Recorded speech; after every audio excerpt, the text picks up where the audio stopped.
We're counting down the 10 discontinued Canadian snacks we need back. The treats that shaped our childhoods, spiced up lunchrooms, and turned corner store runs into little adventures. From smoky savories you'd only find at chili rinks, to sweet frosting dips and maple-infused classics. These are the flavors that vanished as brands changed, tastes shifted, or simple economics took their toll. Some will spark instant memories, while a few might surprise you. Which snack will claim that top spot in our nostalgia countdown? Let's relive these lost favorites, starting with number 10. Number 10 on our list comes straight from the cold heart of Canadian winter. Hostess Hickory Sticks, in their original tube packaging. Anyone who grew up lacing up skates at a minor hockey rink remembers that unmistakable crinkle, the cardboard tube rolling in your mitts, the metallic seal popping open, and the smoky aroma escaping into the frosty air. Hickory Sticks weren't just a snack, they were a post-game ritual. You'd trade loonies for a tube at the canteen, then crowd onto the wooden bleachers with friends, fingers dusted yellow and lips tingling with that salty, hickory-smoked flavor. The sticks themselves were thin, crispy, and just greasy enough to feel like a reward after a hard skate. Hostess launched these in the 1980s, and for a while they were everywhere: school cafeterias, lunch bags, and especially at the rink. But by the late 1990s, the classic tube vanished as Hostess changed hands. Frito-Lay phased out most Hostess-branded snacks, and though Hickory Sticks survived in bag form, the old tube, so tied to rink memories, never came back. Fans on forums still swap stories about those chilly mornings and the taste of victory in every handful. For many, the loss of the tube wasn't just about packaging. It was the end of an era, sealed up and shelved with the best of Canadian childhood. Ruffles loaded potato skins, chips, took everything you loved about a baked potato: the gooey cheese, the smoky bacon, the buttery potato, and packed it into a ridged chip. The first bite was like crashing a pub night in your own kitchen, tangy, rich, and just a little bit over the top. These chips landed in the late 2000s and quickly became a cult favorite, especially for anyone who believed that more was always better when it came to flavor. The seasoning dust clung to your fingers, leaving behind a trail of cheddar and bacon that lingered long after the bag was empty. But indulgence comes at a price. The real cheese and bacon flavoring made these chips more expensive to produce than your usual bag. Sales never quite matched the hype, and by the early 2010s, Ruffles quietly pulled them from shelves. That didn't stop die-hard fans from launching online petitions and flooding message boards with pleas for a comeback. For a brief, glorious moment, loaded potato skins chips let Canadians taste a whole comfort meal in a single crunch. Their disappearance still stings for those who crave a chip that dared to go all in. Dunkaroos, in their true Canadian form, were the ultimate lunchbox jackpot. Every kid knew the sound, the sharp snap of that plastic tray, the little cookies lined up like soldiers, and the swirl of rainbow frosting just waiting to be scooped. These weren't just a treat, they were playground currency. If you pulled a pack of Dunkaroos from your brown bag, you suddenly had bargaining power. 2 cookies for a fruit roll-up? Maybe. The whole tray for a rare pack of Gushers? Now we're talking. What set the Canadian Dunkaroos apart wasn't just the flavor, it was where they were made. The Winnipeg plant, tucked away in the prairies, was the heart of production through the 1990s and early 2000s. The recipe here was a little different from the American version, and for many, the frosting tasted just a bit sweeter, the cookies a touch crunchier. When General Mills closed the Winnipeg plant, it wasn't just a business decision. It felt like the end of recess as we knew it. Petitions popped up online, begging for a comeback, but the Canadian Dunkaroos vanished from shelves. The US brought them back years later, but ask anyone who grew up here, it's not the same. The real Dunkaroos are a memory of lunchroom trades, sticky fingers, and the thrill of a perfect dunk. Nesquik cereal was pure Saturday morning magic. The moment you cracked open that bright yellow box, the smell of cocoa powder hit you, a promise of chocolate milk in every spoonful. Kids across Canada poured out those little crunchy balls, watched them bob in the bowl, and waited for the milk to turn brown. The Nesquik bunny grinned from the front, and somewhere in the background, the jingle from those YTV ads played in your head. Give me a break. Nesquik. This wasn't just breakfast, it was an event. You'd sprawl on the carpet, cartoons blaring, cereal dust on your pajamas, and by the time the credits rolled, you'd be left with a chocolate mustache and a bowl of sweet, muddy milk. Some kids even hoarded boxes, stashing them in basement cupboards long after they vanished from shelves. Nesquik cereal, launched in Canada around 1999, hit its peak in the early 2000s, then quietly disappeared by 2012. Nestlé trimmed its cereal lineup as parents started side-eyeing sugar and cartoon mascots at the breakfast table. No official announcement, just empty shelf space and a wave of online petitions begging for one more taste. For a generation, Nesquik cereal wasn't just a treat. It was the soundtrack to weekend mornings, a chocolatey badge of childhood, and a reminder that sometimes the best part of breakfast was the mess it left behind. Heinz sandwich spread was the quiet workhorse of Canadian kitchens, tucked into fridges from coast to coast. If you ever opened your lunchbox to find a sandwich with a tang you couldn't quite place, creamy, a little sweet, and studded with tiny bits of pickles and peppers, this was it. The glass jar was always cold to the touch, with a label that never seemed to change, no matter the decade. For parents, it was a pantry staple that turned plain bread and leftover ham into something you actually wanted to eat. For kids, it was the secret ingredient in egg salad, or the reason a tuna sandwich tasted just a bit brighter at noon.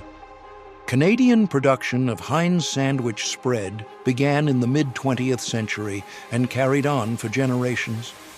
But by the early 2000s, something changed.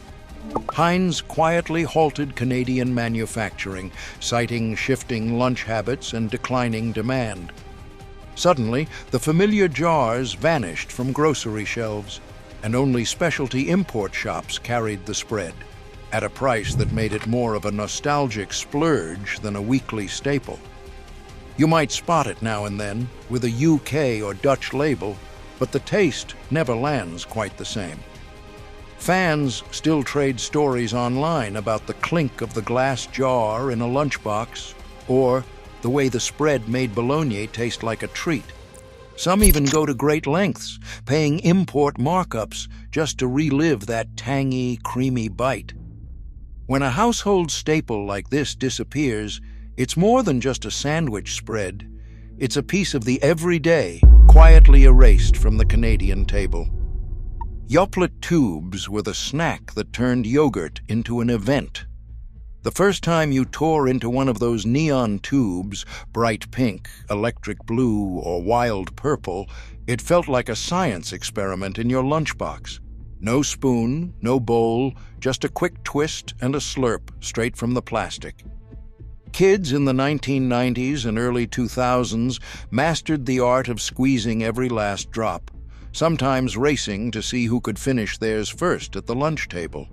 The tubes came packed in boxes that practically shouted from the dairy aisle, promising a snack that was both cool and portable. Parents loved how easy they were to toss into a lunch bag, especially with an ice pack to keep things chilly until noon. But the very things that made Yoplait tubes a hit Those wild colors, the sweet flavors, the grab-and-go convenience became their undoing. As school nutrition guidelines tightened and sugar became the new villain, the tubes started to look less like a healthy snack and more like a treat. Sales dropped off as Greek yogurt and lower sugar options took over the fridge. By the mid-2000s, the tubes faded from most Canadian shelves, leaving behind only memories of sticky fingers and the satisfying pop of that first squeeze. Some parents, remembering the mess and the sugar rush, didn't mind. But for a generation of kids, Yoplait tubes were the taste of freedom, a snack you didn't have to share, packed with the promise of recess and just enough mischief to make lunchtime fun. Sun-ripe fruit leather was the snack that made you feel like you were making a good choice, even when you knew it was still a treat. Those shiny foil packets, tucked into lunchboxes from the 1980s through the early 2000s, promised a taste of summer in the dead of winter. The ritual was always the same: peel open the wrapper, catch that first whiff of apple or raspberry, and unroll a strip of chewy, tangy fruit. The texture walked the line between candy and health food, just tough enough to make each bite last. Kids would swap flavors at recess: apricot for wildberry, raspberry for grape, while the foil wrappers crinkled in their pockets. Sunripe, based in British Columbia, leaned hard into the real fruit image, advertising their leathers as a wholesome alternative to candy. Bilingual packaging made them a staple at corner stores and dépanneurs across the country, especially in Quebec, where after-school snack runs were a rite of passage. The ads promised pure fruit, no added sugar, and parents bought in, hoping for a healthier option in a sea of chocolate bars and chips. But tastes changed. By the late 2000s, Sunripe shifted focus to fruit bars and pouches, and the classic foil-wrapped strips started to disappear from shelves. Health trends moved on, and the simple pleasure of unwrapping a tangy fruit leather faded into memory. For many, that crinkle of foil and burst of fruit was the taste of childhood freedom, a snack that felt like summer, even on the coldest day. Mapo spread was the kind of breakfast magic that turned a slice of plain white bread into something special. First sold in the late 1960s, this maple-flavored spread came in a squat plastic tub with a red and white label that looked at home on any Canadian kitchen table. The moment you peeled back the foil lid, a wave of sweet artificial maple scent would fill the air, a smell that signaled Saturday mornings, snow days, and family breakfasts crowded around the toaster. Unlike real maple syrup, Mapo spread was thick and creamy, almost like a cross between icing and caramel. It didn't drip, it oozed, spreading easily over toast, pancakes, or even dolloped into a steaming bowl of oatmeal. For kids, it was a treat they'd sneak straight from the spoon, savoring that candy-sweet, slightly buttery taste that felt like pure comfort. Mapo spread was never about subtlety. It was a sugary, unapologetic celebration of Canada's favorite flavor, engineered for maximum nostalgia. Parents loved it for its convenience and price, far cheaper than real maple syrup, but still delivering that unmistakable maple punch. Some families even packed little containers of it in school lunches, making for sticky-fingered afternoons and the envy of any cafeteria table. The spread's popularity stretched from the 1970s through the 1990s, with vintage grocery ads touting it as the best way to start your day. But breakfast habits changed as the 1990s gave way to a new era of low sugar and natural foods. Mapo spread's ingredient list, corn syrup, sugar, and artificial maple, fell out of favor. Peanut butter took over Canadian cupboards, and the once ubiquitous tubs disappeared from shelves by the late 1990s.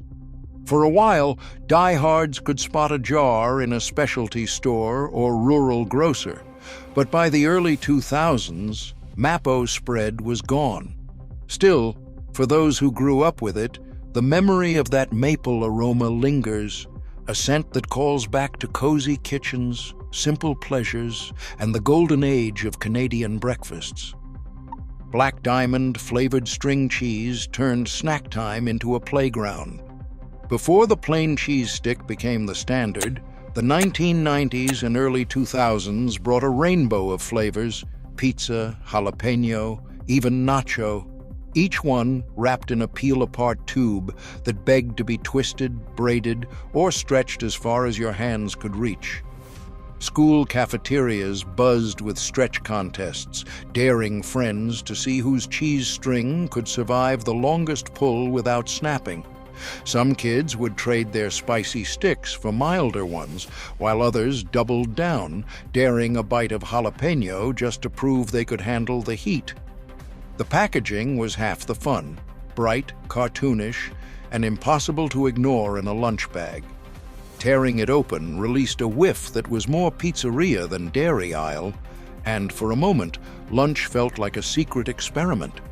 How many ways can you eat a cheese string? Some kids would unravel them strand by strand, others chomped right in, and a few tried to knot them into pretzel shapes before the bell rang. Black Diamond's flavored varieties never matched the steady sales of the original. By the mid-2000s, the company quietly trimmed the lineup, leaving only the classic behind. The flavored strings faded out, but the memories stuck. The thrill of discovering a new flavor at the grocery store, the pride of winning a stretch off, the taste of pizza or jalapeno in a single silly bite. For many, these cheese strings were more than just a snack. They were a reason to look forward to lunch, a little burst of mischief wrapped in plastic. Even now, fans still swap stories online, remembering the day their favorite flavor disappeared and wishing they could bring back just one more pack. The sound alone was enough to make any kid's heart race, that sharp, fizzy hiss as you pressed the nozzle on a can of Lactantia whipping cream. For decades, from the late 1970s through the early 2000s, no Canadian birthday, holiday pie, or mug of hot chocolate was complete without it. The can itself was a fixture in family fridges coast to coast, its red and white label peeking out from behind the milk, promising instant celebration. No need for bowls or beaters, just a push, a swirl, and a cloud of whipped cream landed perfectly on whatever dessert was in reach. It wasn't just about convenience, though that was part of the magic. For a generation of kids, the spray can transformed dessert into a ritual. At birthdays, everyone wanted the honor of topping the cake. On Christmas Eve, the youngest would race to crown the pumpkin pie. And on frosty mornings, a squirt in the hot chocolate was the finishing touch. Sometimes, if you were lucky, right into your mouth when no one was looking. The hiss of the can became a soundtrack to family gatherings, sleepovers, and late-night kitchen raids. Lactantia's canned whipping cream was more than a shortcut. It was a marker of togetherness, a way to make something ordinary feel a little bit special. But by the early 2000s, things changed. The cost of aerosol packaging climbed, and a growing interest in fresh and natural ingredients made the humble can seem old-fashioned. As sales dropped, Lactantia quietly pulled the product from shelves. There's been no real replacement. No other Canadian brand has brought back that exact experience. Still, people remember it. The cold metal can in your hand, the thrill of the first spray, and the laughter that always followed. For many, the loss of Lactantia whipping cream in a can wasn't just about dessert, it was the end of a family ritual, sealed up with every last hiss. From Hostess hickory sticks in their smoky rinkside tubes to the iconic hiss of Lactantia whipping cream cans, This journey through 10 discontinued Canadian snacks reveals just how deeply food is woven into our memories.